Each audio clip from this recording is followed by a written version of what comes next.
महादेव की बात करते ही आपका ही चेहरा सामने आ रहा है, तो अब इंडस्ट्री के मतलब हमारे क्विंट एसेंशियल महादेव के रूप में आपको हर कोई देख रहा है। ये मेरी किस्मत ही है, बहुत अच्छी किस्मत है जो मुझे मौका मिल जाता है। और मैं समझता हूँ, मैं अपने आप को बहुत ही लकी समझता हूँ। ओ माय गॉड 1 में मुझे भगवान कृष्ण का रोल करने मिला, फिर ओ माय गॉड 2 में शिव जी का, फिर कनप्पा में शिव जी का। तो ये कहाँ ऐसा होता है ज़िंदगी में कि किसी को इतने अच्छे अच्छे रोल में। मैं आपको बताता हूँ, एक बात बताता हूँ।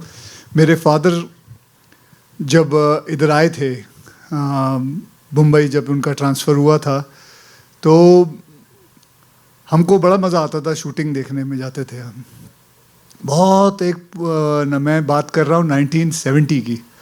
तो मेरे फादर खड़े हुए थे, शूटिंग देख रहे थे। तो एक आदमी आता है, उनको कहता है कि भाई साहब एक्टिंग करोगे? हाँ जी हाँ। He was shocked. वैसे मेरे फादर बहुत 6 फुट 1 इंच के, बहुत tall, he was a wrestler, army में काम करते थे। तो बोला चलो आ जाओ। और आप विश्वास नहीं करोगे, लेके उनको शिवजी का कॉस्ट्यूम पहना दिया था। सो वो शिवजी बने थे। तो वो मतलब भले वो 5 सेकंड के लिए बने थे, 5-10 सेकंड के लिए, तो वो उनका पहला था। तो मेरी किस्मत है जो मुझे उनके बेटे को भी यही रोल मिल गया। That's it. क्या बात है। Just one more question sir, quickly. Telugu film debut, you know, after so many years of excellence, अब ये एक और डेब्यू हो रहा है आपका, उसके ऊपर क्या कहेंगे सर? बहुत अच्छा लगा। जैसे ये कह रहे हैं कि मैंने 2 बार रिजेक्ट कर दिया।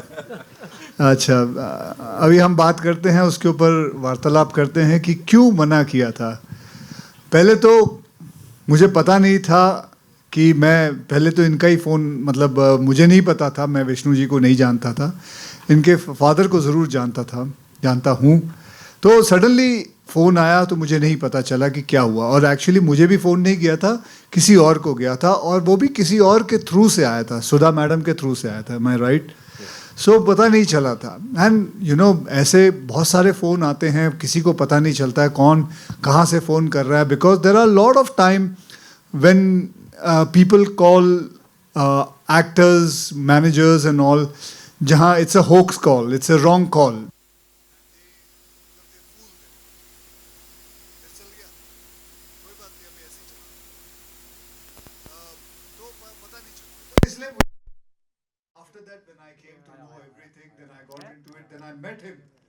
Guys, कविता जी खत्म नहीं हुआ, जवाब दे रहे हो और कुछ आप मोबाइल बंद ना करिए।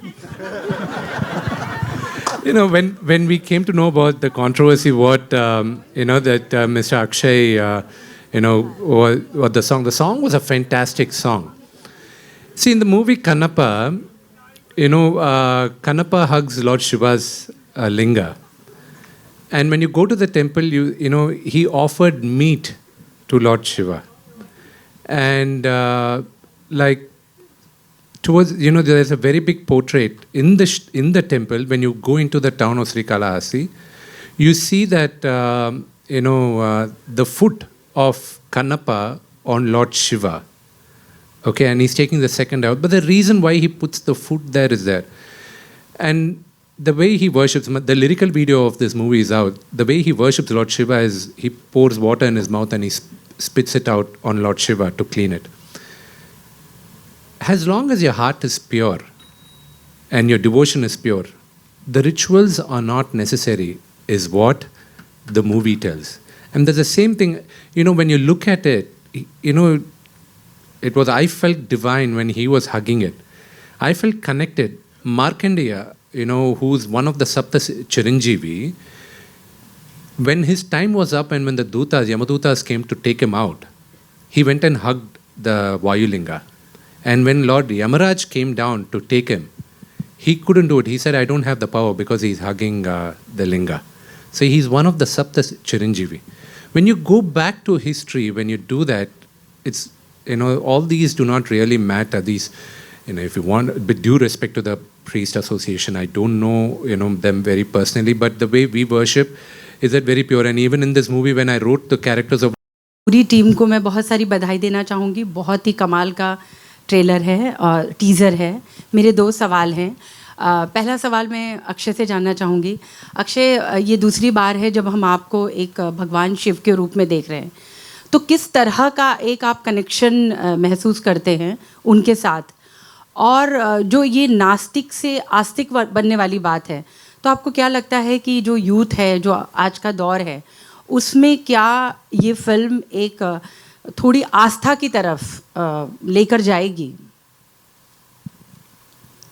जी सारे दोनों मैं नहीं बोल रहा। जी, क्योंकि आप ही इसमें एक बहुत इंस्ट्रूमेंटल जो किरदार है रेखा वो जी, निभा पहला रहे वाला हैं। वापस बोल दीजिए। मैं ये कह रही हूँ, किस तरह का कनेक्शन आप फील करते हैं? क्योंकि जब आपको देख रहे हैं पर्दे पे तो ऐसा लग आप ही हैं, मतलब वो आपको ही हम देख पा रहे हैं। कनेक्शन यही है कि हम बचपन से हमें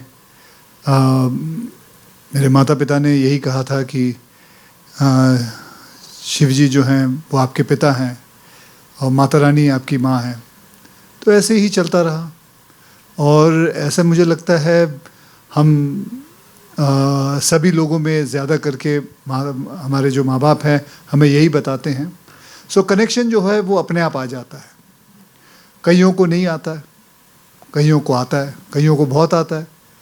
फिल्म एक छोटा सा ज़रिया है। मैंने भी ओ माई गॉड बनाई, पार्ट 1 पार्ट 2 बनाई, फिर ये कन्नप्पा में मुझे मौका मिला।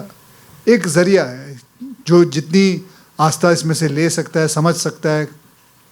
फिर मैंने एक फिल्म राम सेतु भी बनाई थी।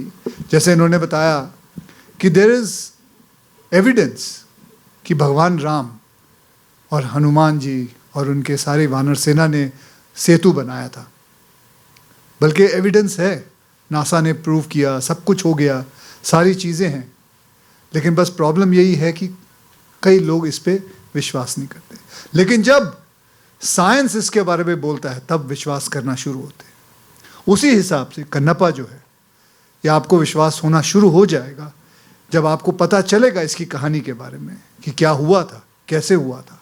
जैसे उन्होंने बताया कि कन्नप्पा का खुद का मतलब there is a village also. So ऐसे ही आहिस्ते आहिस्ते आस्था बढ़ती है।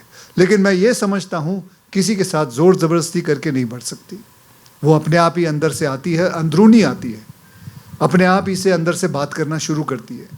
वक्त आता है, हर इंसान के अंदर एक वक्त आता है, चाहे वो अल्लाह को याद करे, चाहे वो भगवान शिव को याद करे, चाहे वो भगवान जीसस को याद करे, जिनको भी, वो अपने आप आता है। तो बस ये उसी हिसाब से ये फिल्म उसको समझ के बनाई हुई है। जी।